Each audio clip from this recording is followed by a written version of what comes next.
ఆంజనేయ స్వామి వారు పంచముఖ ఆంజనేయ స్వామిగా అవతరించిన గాథ గురించి తెలుసుకుందాం. పంచముఖ ఆంజనేయ స్వామి గురించిన ప్రస్తావన మనకు రామాయణంలో యుద్ధకాండలో ఉంటుంది. రామరావణ యుద్ధ సమయంలో రావణుడు పాతాళానికి అధిపతి అయిన మైరావణుడి సహాయము కోరతాడు.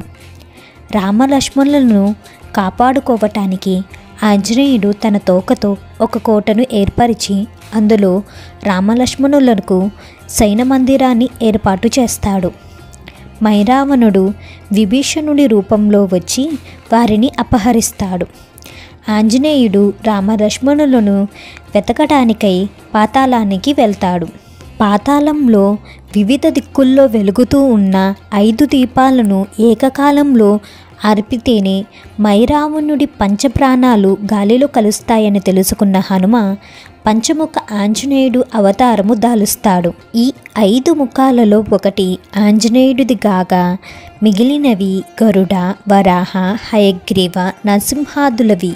పంచముఖ అవతారము దాల్చిన ఆంజనేయుడు ఒకేసారి 5 దీపాలను ఆర్పి మైరావణ్ణి చంపి రామలక్ష్మణులను కాపాడుతాడు. పంచముఖ ఆంజనేయ స్వామి శ్రీ విష్ణుమూర్తి అంశలో ఉద్భవించాడు. ఈ అవతారంలో ఉండే 5 ముఖములు 5 దిక్కుల్లా దృష్టి సారించి ఉంటాయి. తూర్పు ముఖంగా హనుమంతుడు. ఈ స్వామి పాపాలను హరించి చిత్తశుద్ధిని కలుగజేస్తాడు. భక్తులను బాధల నుండి కష్టాల నుండి రక్షిస్తాడు. దక్షిణముఖంగా కరాల ఉగ్ర నరసింహస్వామి. ఈయన శత్రుభయాన్ని పోగొట్టి విజయాన్ని కలుగజేస్తాడు. పడమర ముఖంగా మహావీర గరుడస్వామి. దుష్ట ప్రభావాలను పోగొట్టి శరీరానికి కలిగే విష ప్రభావాల నుండి రక్షిస్తాడు. ఆయుష్ను పెంపొందిస్తాడు. ఉత్తరముఖంగా లక్ష్మీ వరాహమూర్తి. గ్రహ చెడు ప్రభావాలను తప్పిస్తాడు. ఐశ్వర్యాన్ని కలుగజేస్తాడు. మంచి జీవితాన్ని ప్రసాదిస్తాడు.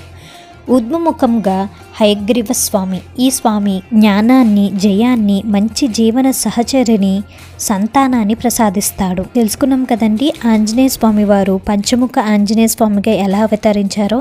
మరొక మంచి వీడియోతో మేము ముందుంటాను. అప్పటి వరకు సెలవు.